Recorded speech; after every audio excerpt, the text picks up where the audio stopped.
spoken ઇંગ્લિશમાં student must શુડનો meaning થશે જોઈએ સૂચના દર્શાવે છે બરાબર શું દર્શાવે છે સૂચના હવે શુડ એવું છે કે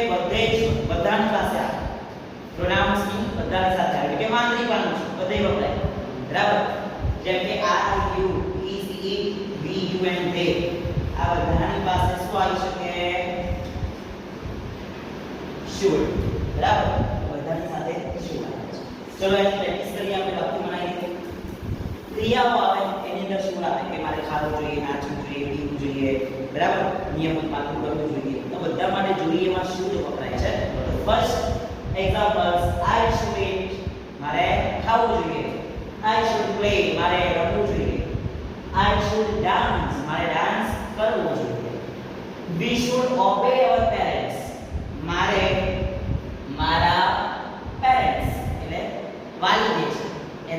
એમના નિયમો શું પડે પાલન કરવું પડે એટલે કે બીજી આજ્ઞાઓ છે તે આજ્ઞાનું પાલન કરવું જોઈએ આ રિસ્પેક્ટેડ વર્ડ છે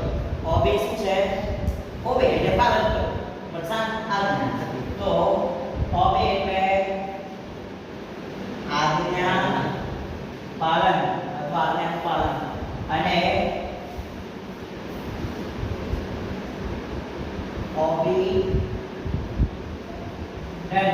obedient એટલે આજ્ઞાથી બરાબર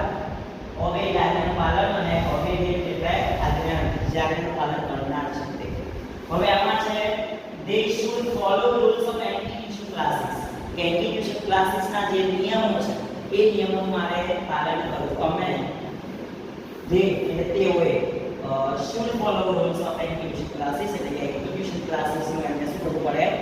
પાલન કરવું જોઈએ he should drive safely he should એટલે તે વ્યક્તિ એ જે છે પુરુષ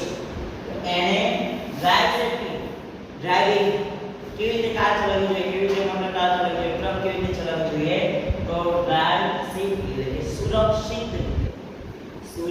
રીતે શું કરવું જોઈએ ડ્રાઇવ કરવું જોઈએ બરાબર આવા ઘણા બધા સેન્ટેન્સીસ આપણે બનાવી શકીએ છીએ તો એવું પણ બનાવી શકાય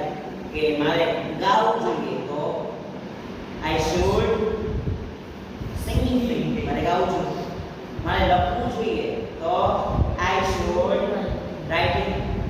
મારે શીખવું જોઈએ તો આઈ શુડ લર્નિંગ પછી મારે વાંચવું જોઈએ આઈ શુડ રીડિંગ ઘણા બધા જે એક્ઝામ્પલ્સ છે આપણે પ્રેક્ટિસ કરી શકીએ જાતે જ બનાવવા